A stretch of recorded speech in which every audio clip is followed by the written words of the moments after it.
So I was up all night studying black pill culture, 4chan, and the sexuality of these people. How about you? So we need to have a real conversation here. So I know that they're talking about his roommate or something being transgender, which is relevant to this, but I know that the right thinks it's completely relevant. That's the only evidence they think they have that this kid is on the left. This kid is not on the left. This is alt-right. This is Groyper.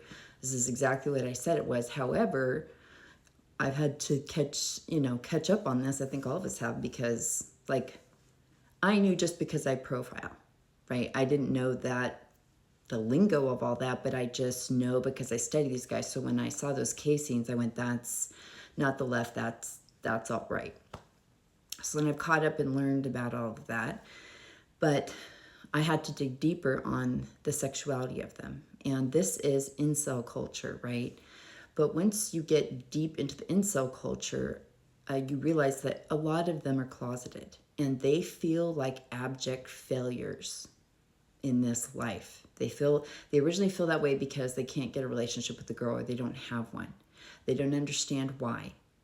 And then that leaks into, so I'm a failure here, but I'm also a failure here, failure here, failure here. So then they start to get a disdain for the world and they have a deep depression. And so it's hard to go to the outside world that you feel like a failure to engage and have conversations about that because they have self-loathing. So they go into 4chan and these online dark web territories where they can communicate and try and support each other. But instead of helping each other, what they do is, you don't need these biatches. You don't need these cheaters. You don't need these gold diggers. And then they start to also hate on the gay community because they're closeted. They go after trans because they actually are often attracted to femboys. And because usually where they grow up, they don't understand that we don't care about any of that. We just want them to be themselves. But also what ends up happening a lot, I guess, is that the boundaries are not, I guess the rules of sexuality break apart in a way. So what I mean by that is when they want to go, oh, well, he's dating a transgender, so that means he can't be all right. Or, oh, he was gay, that means he can't. Peter fucking Thiel. End of discussion. They say that to you, go, oh, well, Peter Thiel is gay. Peter Thiel has kids with a gay man. The lady, I'm going to put their names up here because I looked this up because all of a sudden I went, wait a minute. I want to know on the far right, leadership-wise, as far as schmazzies go and stuff, who's gay? Oh, yeah, always been there. Always been there. But the woman leader in Germany, the far right, one of those groups over there that tried to run this last, I think, November, she's lesbian, has 2 kids with her partner. So it's kind of like Clarence Thomas, right? He's up there, he's got his stuff, he has his white wife, but he secretly loathes it. He secretly loathes his own blackness, and they hate their own attraction to, other men. And they can be asexual too. And asexual can often be seen as a failure as well, especially if you're supposed to have a wife and kids and you don't feel that. So you just convince yourself that you hate the people that brought you into the world and everything sucks. And then you become nihilistic. And then, you go on and you play games where people are just bugs and you're the hero. And it desensitizes them to where they can go and do what they do. And that's how these alt-right communities just fester hatred, but it just allows them to go out and do things like that and not feel bad or feel anything about it.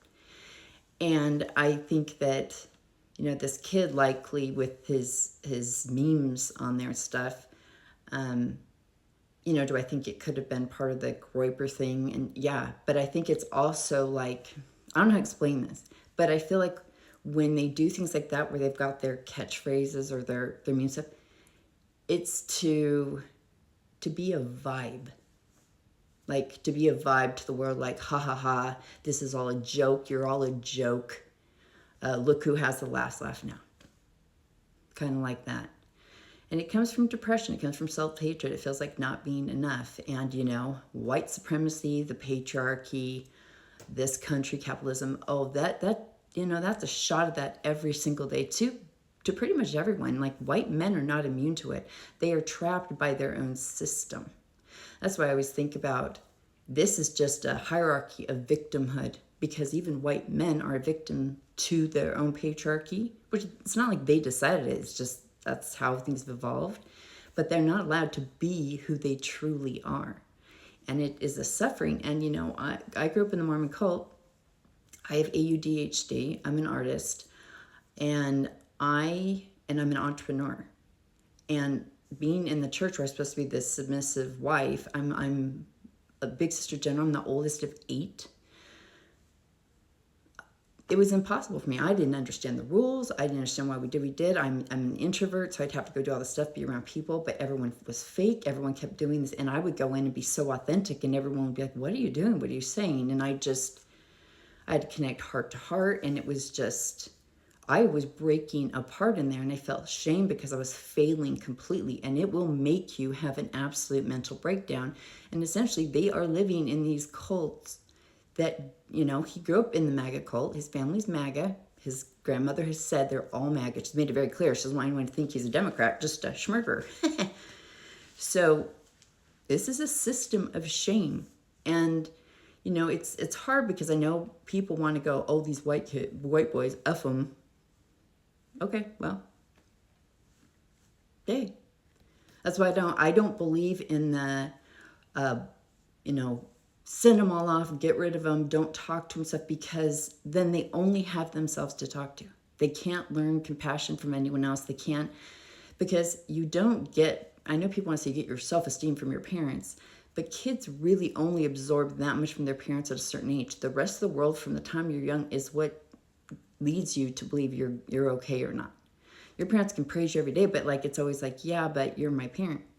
When I go into that classroom or when I go to that church setting, everyone looks at me weird. They look at me funny. They're distant from me. So you can praise that kid all day, but unless the outside world engages them and is kind to them, that self-loathing will ramp up, and then you are going to get things like this because they're only going to turn to people who can understand them. And that would be the same people, right? Other incels. So, and there was men on the right too that were married, but they were having, they were still out with men. So this is something that we need to push out there. I put a list of the people up here. I have to add it. And look into them. But when they say that, just say, well, Peter Thiel is about as far right as you can get, and he's in a relationship with a man, and that lady in Germany is in a relationship with a woman. So if you get far right enough, those boundaries break down because they actually are homophobic, but not for themselves, just like Clarence Thomas. So this is a narrative we have to get out there. You have to be telling this to everybody.